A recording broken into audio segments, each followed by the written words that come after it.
Oke, Assalamualaikum warahmatullahi wabarakatuh. Di sini kami kelompok 7 akan mempresentasikan diskusi kami mengenai 3D reconstruction dan feature extraction. Di sini ada 4 anggota kelompok kami, yaitu ada Michael Ariel, ada saya Hani, ada Nadia Janel, dan ada IGD Arya.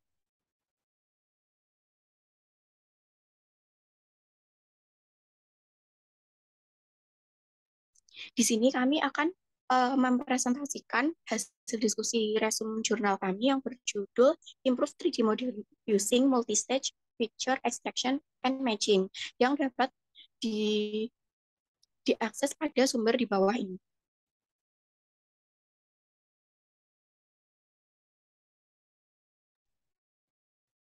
Yang pertama, introduction. Selama bertahun-tahun, fotogrametri berurusan dengan rekonstruksi 3D objek dari gambar. Proses ini memiliki beberapa tahap, seperti desain, pengukuran 3D, penataan dan pemodelan, serta pembuatan tekstur dan visualisasi. Dalam makalah ini, kami memfokuskan pada pemodelan 3D dari beberapa gambar. Proses rekonstruksi 3D dimulai dengan pengambilan data, di mana gambar dari suatu objek diambil menggunakan kamera yang sudah terkalibrasi. Proses ekstraksi, filter, dan pencocokan gambar akan menghasilkan koresponden atau cocokan yang akan digunakan untuk memulihkan struktur 3D. Terdapat beberapa metode ekstraksi fitur yang bisa digunakan. Dalam makalah ini, kami menggunakan pembedahan 3D yang lebih baik menggunakan ekstraksi dan pencocokan fitur multitahap. 3 algoritma berbeda yang diuji yaitu SIF, KLT, dan SURF. Next. Scale Invariant Feature Transform atau SIF adalah algoritma yang banyak digunakan dalam mendeteksi dan menggambarkan fitur pada gambar. SIF dapat mengekstrak fitur yang stabil. SIF cocok terdapat oklusi dan perbedaan skala. Kanedi Lukastomasi atau KLT adalah pendekatan fitur ekstraksi. KLT lebih cepat daripada metode lain dalam memeriksa potensi kecocokan antar gambar. Speeded Up Robust Features atau SURF adalah pendeteksi fitur untuk 3D rekonstruksi yang bagus. Versi standar SURF beberapa kali lebih cepat daripada SIF dan lebih cocok terhadap transformasi gambar daripada SIF. Menggunakan ekstraksi dan menyesuaikan fitur, dapat diperoleh beberapa model 3D. Fitur diekstraksi dari gambar objek yang sama yang diambil dari area yang berbeda. Pemodelan 3D dibangun berdasarkan pencocokan gambar-gambar ini. Efektivitas metode yang digunakan akan diilustrasikan dalam eksperimen. Yang kedua, related work. Selama beberapa tahun terakhir, penelitian dalam rekonstruksi 3D dimulai dengan 2 pandangan yang merupakan upaya untuk memperluas sistem visual manusia yang memandang dunia melalui sistem 2 tampilan. Setelah itu, beberapa algoritma seperti Structure from Motion atau SFM dan Dense Multiview 3D Reconstruction atau DMFR telah diimplementasikan. Metode SFM menggunakan kecocokan fitur yang dibagi antara gambar yang berbeda dari sebuah objek yang diambil dari sudut pandang yang berbeda untuk menghitung parameter intrinsik dan ekstrinsik kamera. Untuk meningkatkan akurasi dan meminimalkan kesalahan koreksi, digunakan metode penyesuaian bundle. Snively mengusulkan metode yang memungkinkan eksplorasi gambar yang telah disusun dalam 3D ruang dengan menggunakan bundle. Wu baru-baru ini mengembangkan versi bundle penyesuaian yang menggunakan paralelisme perangkat keras. Netzel dan Aeropitch mempertanyakan kualitas dan kinerja beberapa perangkat lunak dalam pembuatan model elevasi 3D. Jeroen de Roo dan M. Donus telah mendemonstrasikan penggunaan Agisoft Photoscan sebagai metode hemat biaya untuk rekaman penggalian arkeologi, sementara Nguyen secara subjektif membandingkan hasil yang dibandingkan oleh sistem SFM di MVR mereka sendiri terhadap beberapa sistem yang dijelaskan sebelumnya. Kei Yun menyesulkan kerangka kerja untuk objek berbasis fitur lokal pengakuan. Fitur-fiturnya diekstrak dari kiri dan kanan dari gambar objek yang sama. Fitur ini kemudian dicocokkan di seluruh gambar dan model 3D dapat direkonstruksi. 3D modeling best teknik. Generasi dari model 3D utamanya didapatkan menggunakan feature extraction yang berbeda serta algoritma yang cocok. Ada 3 algoritma yang akan dijelaskan, yaitu Scale Invariant Feature Transform atau SIF, Kanade Lukastomasi atau KLT, dan Speed Up Robust Features atau SURF. Scale Invariant Feature Transfer atau SIF terdapat 4 langkah utama dalam lingkup SIF untuk mendeteksi dan mengekstraksi, yaitu yang pertama Scale Space Extreme Detection, yang kedua Key Point Localization, yang ketiga Orientation Assignment, yang terakhir keempat Key Point Descriptor. Scale Space Extreme Detection bertujuan untuk mencari semua ukuran dan gambaran lokasi. Key Point Localization, di mana seluruh kandidat titik sesuai dengan detail-detail model untuk lokasi dan skala determinasi. Orientation Assignment berdasarkan pada gambaran lokal arah gradien yang satu atau lebihnya dipasangkan ke masing-masing lokasi titik. Key Point Descriptor, di mana gambaran gradien diukur menggunakan skala yang dipilih di setiap wilayah di sekitar titik-titik. Canada Lucas Tomasi atau KLT dibagi menjadi 2 langkah untuk feature, yaitu feature point detection dan feature point tracking. Feature point detection berfungsi untuk mendeteksi titik feature baru di gambar I dan menambahkannya ke titik feature yang sudah ada. Untuk setiap pixel di gambar I pertama, dihitung struktur matriks G dengan rumus berikut. Feature point tracking untuk menghitung deviasi intensitas gambar antara wilayah sekitar feature point di posisi I dan posisi potensial di J dengan rumus berikut. Yang terakhir, speed up robust feature. Ada 2 langkah utama di SURF, yaitu key point detection dan ekstraksi orientation assignment, serta deskripsi. Untuk orientation assignment, Harwavelet menyatakan arah X dan Y dihitung dalam area lingkaran dengan radius 6x di sekitar titik-titik di mana S adalah skala di tempat interest point tersebut dideteksi.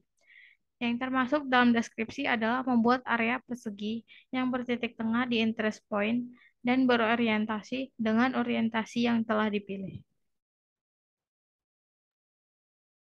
Ya, baik, selanjutnya masuk ke bagian purpose framework.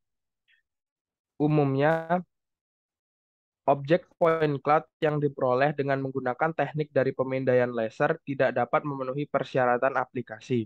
Sebagai contoh, point cloud yang mengandung titik-titik di sekitarnya akan menjadi noise sebagai penghalang untuk pengaplikasian point cloud selanjutnya.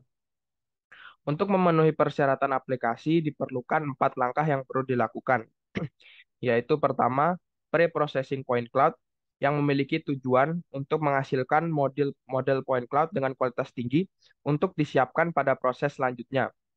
Secara umum, terdapat 4 langkah sub yang perlu dilakukan, yaitu pertama, point cloud registrasi untuk menggabungkan hasil-hasil dari scanning point cloud, filter noise untuk memfilter titik-titik noise, outline removal untuk menentukan objek-objek yang akan ditampilkan, dan downsampling. Downsampling adalah strategi melakukan spasi pada point cloud yang sebelumnya tumpang tindih menjadi lebih terstruktur. Tujuan dari downsampling adalah membuat tahap pemrosesan menjadi lebih efisien. Selanjutnya, setelah pre-processing, dilakukan mesh reconstruction. Tujuan dari tahapan ini adalah untuk menghasilkan model mesh dari objek yang diinginkan dengan menggunakan point cloud yang diperoleh dari langkah sebelumnya. Setelah mesh reconstruction, perlu dilakukan point cloud segmentation. Tujuan dari langkah ini adalah untuk menghasilkan model geometris dari objek yang diinginkan untuk memisahkan point cloud yang mendapatkan poin dari subjek yang diinginkan. Dan yang terakhir yaitu point cloud modeling. Tujuan dari langkah ini yaitu menghasilkan model geometris objek yang diinginkan menggunakan segmen yang telah dibuat dari langkah sebelumnya, sehingga menghasilkan model geometris dari objek yang diinginkan. Penting untuk menentukan atau mendapatkan parameter berdasarkan hasil segmentasi point cloud. Umumnya, metode yang digunakan untuk mendapatkan parameter model adalah dengan mendapatkan dimensi objek. Lanjut. Selanjutnya, masuk ke bagian performance metric.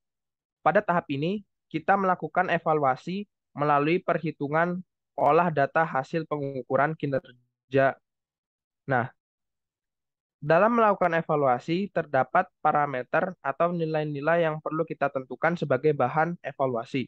Yang pertama yaitu mean square error (MSE), rasio sinyal ke puncak noise (MPSNR), normalized cross correlation (NCC), rata-rata selisih atau average difference (AD), isi struktural atau struktural content (SC), dan maksimum difference (MD). Data tersebut digunakan untuk melakukan evaluasi, membandingkan nilai 3D yang direkonstruksi, dan referensi model 3D. Untuk rumus, terdapat pada slide PPT untuk setiap parameter yang digunakan untuk evaluasi. Contoh model 3D adalah dilambangkan dengan X dalam kurung M, N, sedangkan X aksen dalam kurung M, N menunjukkan sampel dari referensi model 3D. Lanjut.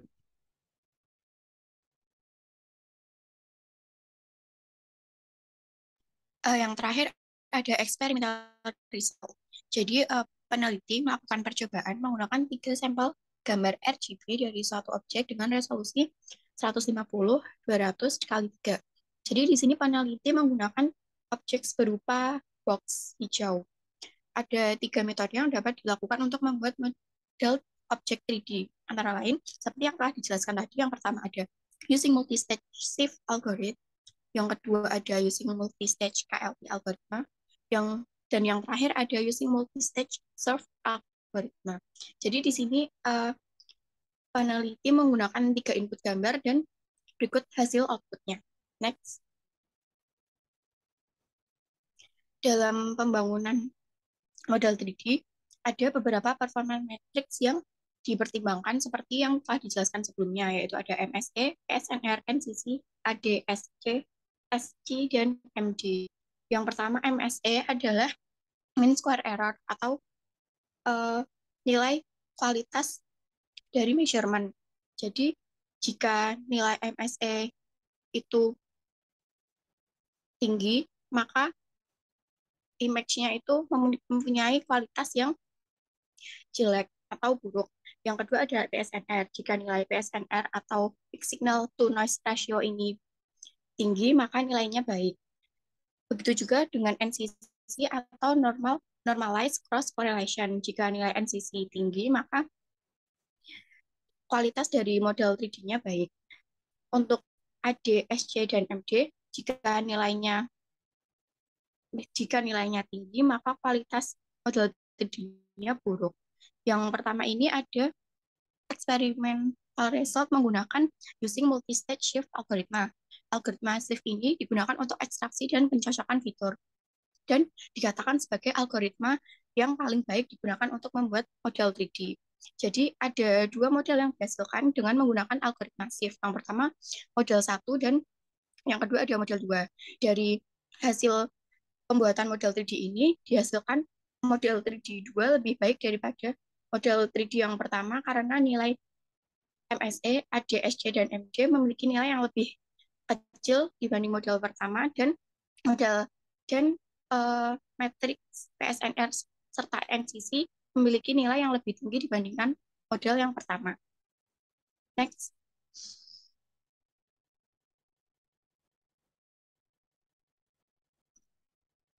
Yang kedua ada using multi-stage KLD algoritma. KLD algoritma ini digunakan untuk melacak serangkaian titik fitur di seluruh bingkai video. Jadi di sini dihasilkan 2 model 3D juga menggunakan algoritma KLD. Yang pertama ada model 3D 3 dan yang kedua ada model 3D 4. Dari hasil eksperimental yang telah dilakukan, model 3D 4 lebih baik daripada model 3D 3 karena nilai MSE, ADSC, dan MD memiliki nilai yang lebih kecil dibanding model ketiga, dan PSNR serta NCC memiliki nilai yang lebih besar dibandingkan model ketiga, sehingga model keempat dinyatakan lebih baik dibandingkan model yang ketiga. Next. Dan yang terakhir ada using multi-stage surf algoritma. Surf ini digunakan untuk ekstraksi dan pencocokan fitur serta model 3D yang relevan. Jadi metode surf itu seperti metode shift, cuman memiliki sedikit eh, sedikit metode yang ditambahkan. Jadi ada dua hasil model 3D, yang pertama model 5 dan model 6. Dari kedua hasil tersebut dinyatakan model 6 memiliki hasil yang lebih baik dibandingkan model 5 karena memiliki nilai MSE, ADSC, dan MD yang lebih kecil dibandingkan model 5 serta nilai SNR dan NCC yang lebih besar dibandingkan model 5. Dari ketiga hasil eksperimental tersebut dinyatakan model 3D dengan metode SIFT adalah model yang terbaik karena uh, memiliki uh, memiliki metode yang paling cocok untuk frame yang digunakan. Next, uh, mungkin itu sekian dari kami. Bila ada kesalahan kami mohon maaf. Wassalamualaikum warahmatullahi wabarakatuh.